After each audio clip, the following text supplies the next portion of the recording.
Em um projeto da disciplina de Genética Humana, Médica e Oncogenética, nós, alunos da Faculdade de Medicina da Universidade de São Paulo, faremos agora uma breve exposição sobre alterações cromossômicas estruturais. No campo de estudo da genética, alterações cromossômicas estruturais são aquelas em que ocorre um rearranjo espacial de segmentos dos pares cromossômicos. Tipicamente, esses rearranjos são divididos em dois grandes grupos, o grupo dos rearranjos equilibrados e o dos não equilibrados. Se por um lado, os rearranjos equilibrados não geram perda e nem ganho de material genético, no caso dos não equilibrados, acontece o contrário. Durante o rearranjo, partes cromossômicas podem sobrar ou acabar ficando em falta. Os rearranjos equilibrados podem acontecer por meio de translocações, quando ocorre a troca de segmentos entre cromossomos diferentes, ou por meio de inversões, quando se alternam os segmentos de um mesmo cromossomo. É importante comentar que, apesar de compor o grupo de rearranjos equilibrados, um tipo específico de translocação chamado de recíproca pode gerar gametas desbalanceados.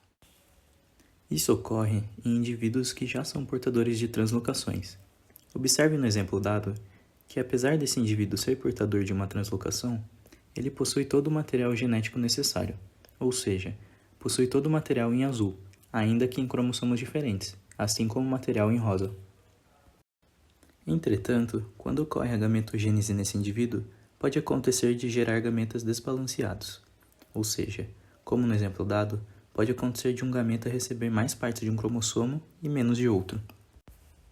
Nesse caso, exemplificado pelas cores, ele pode gerar gametas com mais conteúdo azul do que rosa, e vice-versa. Algo semelhante acontece com as inversões pericêntricas. Durante o paramento dos cromossomos que sofreram inversão, um tipo de troca de material genético chamado crossing over pode fazer com que surjam gametas também não balanceados. Serve como exemplo de uma possível translocação a síndrome de Down.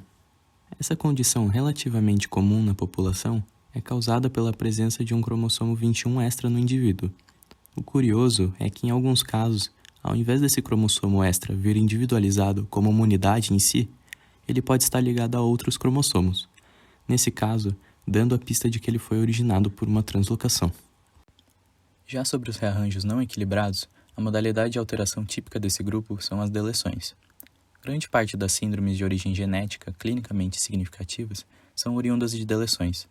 Nesses casos, segmentos cromossômicos quebram-se, acarretando perda de material genético. E quando essa perda acontece em segmentos menores de 5 megabases, essa é classificada como uma microdeleção.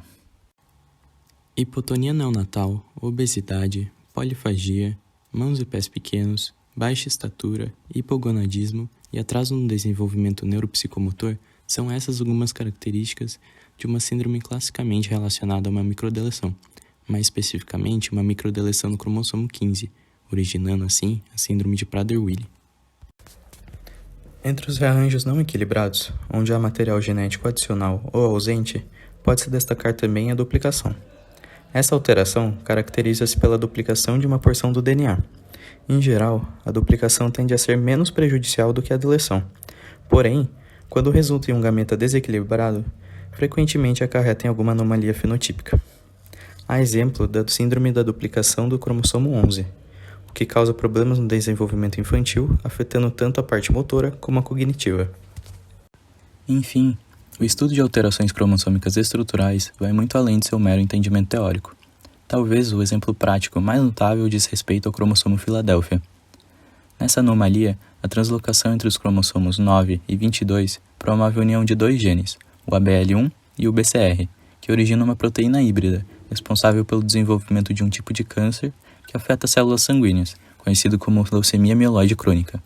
A descoberta de uma droga capaz de inativar a proteína híbrida foi de fundamental importância para a melhoria do tratamento e, consequentemente, da expectativa de vida desses pacientes.